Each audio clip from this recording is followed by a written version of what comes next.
not only do vocabularies expand over time with new words being added, but the words themselves change over time.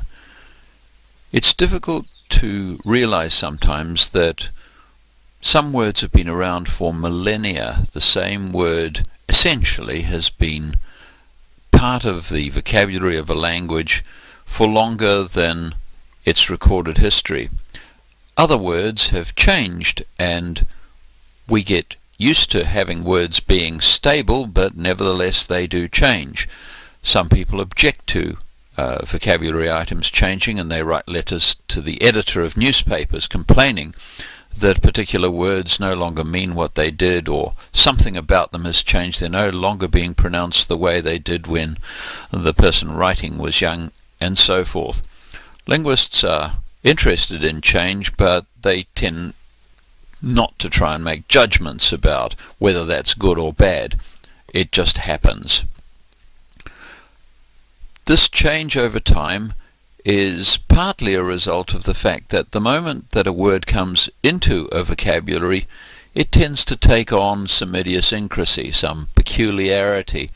And the reason is that when a word has been coined and is then adopted into a speech community as a fully paid up member of the vocabulary, it's usually done because it's doing something useful, and so the idiosyncrasy comes as part of the package. That's particularly obvious with the case of compound nouns, as we saw earlier. Most compound nouns have some kind of idiosyncrasy. Look, for example, at the case of skydiving. Once upon a time, people started jumping out of aeroplanes, and they thought of this as skydiving. There's obviously an element of diving about it. It's a kind of diving, and it's obviously done in the sky. But there's a great deal more to it than that. If you merely dive about in the sky, that isn't skydiving. Skydiving is a recreational activity. Parachute jumping, if you're in a parachute regiment in the military, isn't skydiving. Skydiving you do for fun, at least that's the theory. Not only that, you don't just dive in the sky, you actually dive out of an aeroplane, and the aeroplane is in the sky with you inside it when you do the diving. That's not something that's obvious when you learn the word skydiving. Secondly, you don't just dive out of the aeroplane. Part of skydiving is to have a parachute on, and another part of skydiving is to open the parachute at some point before you hit the ground. All of that is something we know. We know that skydiving is a recreational activity involving parachuting to the ground and a certain amount of free fall, and so forth. That's idiosyncratic knowledge that isn't part of the language, but it is part of knowing that vocabulary item. Another thing that happens, not just at the moment when something is lexicalized, is that over time words can change their meaning. Not all words change their meaning. Common or garden vocabulary items relating to parts of the body, for example, haven't changed their meaning much over the recorded history of the word. The word head and the word foot and so on, they've been around for a long time, and obviously they haven't had to change because they're doing the job perfectly well. Sometimes words change their denotation. That is, they used to denote one kind of set and they now denote another kind of set. Sometimes the set is a bigger one than it was before. Look, for example, at the case of the word barn. We know that a barn is a large shed on a farm used for storing things. Well, the BAR at the beginning gives you a bit of a clue that once upon a time that may not have been so. In fact, it was a shed for storing barley. Well, now it's a shed for storing everything, so the denotation has widened. The opposite, of course, is semantic narrowing. Sometimes words narrow their meaning. Have a look at disease. If you look compositionally at that, the ease bit means ease and dis means not. So a disease was something that made you not at ease. Well, that's not what it means now. What it means now is some kind of medical reason why you're not at ease. You can also change the semantics by changing the connotation, the emotional aura, if you like, around the word. Sometimes the word was okay, but it gets worse. That's called pejoration, as in pejorative, having bad connotations. Here's a word that isn't very positive in its connotations. The word lewd means rude, usually sexually rude in some way, lewd jokes and lewd behaviour. It's a rather legal word. It's used in legal statutes. Well, it has an interesting history. In the Middle Ages, the population of Christian Europe was divided into those who had had an education, those who were learned, who were called the learned, and then there were those who hadn't had an education, the leeward. Well, the learned were all clerics. They were all priests and monks and the like. Nuns were all learned, and the rest of the population was the lay population, the non-clerical population. Well, the lay population were the leeward, the non-clerics. Well, the clerics were supposed to be chaste.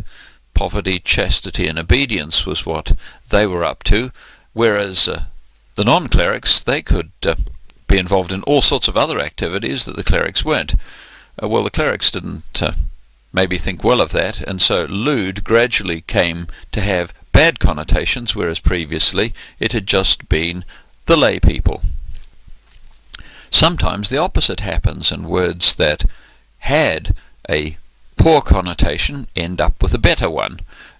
They are ameliorated. The word knight is an interesting example in English. If we go back far enough, the word knight meant a male servant, and it still does in German. And in German you can still hear the K. In German the word is Knecht, a male servant. Well, that doesn't have terribly good connotations.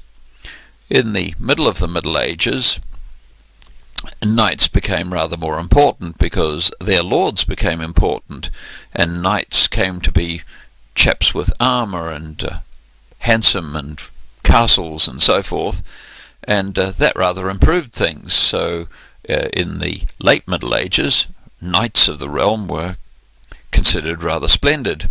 So their position improved, and the connotations of the word knight also improved. Another way in which meanings change is that a word which was used literally comes to be used metaphorically and gains an additional meaning. That is, it becomes polysemous. Let's have a look at the word blind alley. Well, an alley doesn't have any eyes, so it can't see, but we have the word blind being used here to mean not unable to see, but without any prospect at the end. So a blind alley is one that leads nowhere. You can't see out of it, if you like. So the word blind here is used metaphorically, and a very large amount of polysemy is a result of metaphorical transfer. So the meaning of the word blind has changed because another related meaning has been added to it. And we saw that earlier with all those ring cases, and you can doubtless think of many others. Well, not only does the meaning of words change in time, but words change their form. Very obviously, when the sound pattern of a language changes, as it has in English. For example, the word knight used to be knecht. The K disappeared, and the ch, that sound no longer exists in modern English. So any sound change in general changes the form of a word in particular.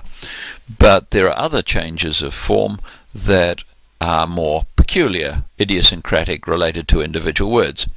For example, we can decide, as we do sometimes, that a word is rather longer than we fancy, and we just clip a piece off it. If we look at these words, the word flu was once upon a time influenza, and in some publications it still is, but influenza's a pretty long word, so one syllable will do instead. The word bus used to be omnibus, and omnibus is a Latin word meaning for everybody. So carriages used to just be for people who could own carriages, whereas omnibuses were for everybody, not just people who could afford a carriage. And Fred, of course, is short for Frederick, and many of you will have given names that have been clipped. Sometimes you might like that, and sometimes perhaps you don't. Sometimes people, when they get a little older, decide, I want to go back to my full name, thanks very much. Sometimes the internal structure of a word, and we've seen how words can be morphologically complex, that can shift over time, and the internal structure of the word can be erased, if you like. It can disappear so that we no longer see the word as having internal structure. And here's a nice example. This word was originally used in the north of England, and if you look at the first 4 letters, the meaning of that is wind. Well, what about the second 2 letters? Well, originally they were from Norse, from the Viking languages that arrived in the north of England with the Vikings, and the word was augr, which is the Norse word for eye. So originally window was wind eye. Why wind eye? Well, most houses couldn't afford glass. Glass was terribly expensive, but you did want to see out of them, so you basically banged a hole in the side. Well, if you bang a hole in the side of a house, the wind gets in.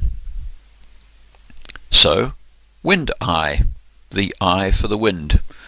Well, the structure of that is that nobody recognizes this as a compound anymore, and its structural properties have disappeared. It's now only one simple free morpheme. As we've seen, changes take place in grammatical categories through conversion, but there are more specific changes that sometimes take place.